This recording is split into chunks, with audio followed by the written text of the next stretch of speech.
Taste and see that the Lord is good. You've tried it. Hello, good morning to you. My name is Orlando Pula, and I'm your lead pastor here at the Ottawa Seventh-day Adventist Church. And this is your 2-minute drill of leadership for this week.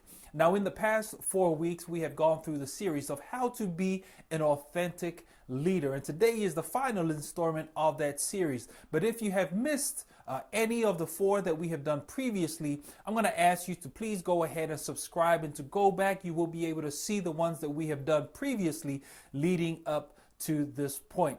The 5th and final principle that I would like to speak to you about today is that every authentic leader must have integrity. And to me, this is probably the most important characteristics that we must have, more so important than the 4 that we have discussed before it. I believe that without integrity, it will compromise the longevity of our leadership. In the Bible, we have so many examples of leaders who led with integrity. And some of those examples being Shadrach, Meshach, and Abednego, when they didn't bow down to this big idol. They were taken into the fiery furnace, and they remained faithful unto God, and God brought them out of that situation. We think of Joseph and how he was tempted by Potiphar's wife. And he said, no, how can I do this thing, this great sin, before man and before God?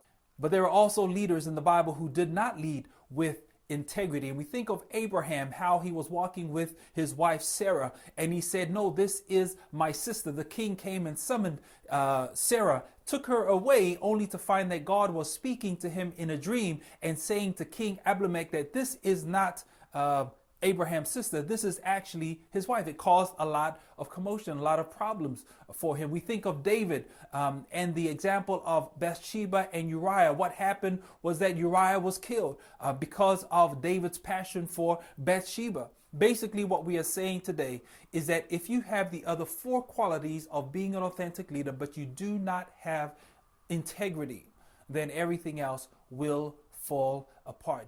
Today, I want to leave you with Psalms 15, 1-3. And it says, Lord, who may abide in your tabernacle? Who may dwell in your holy hill?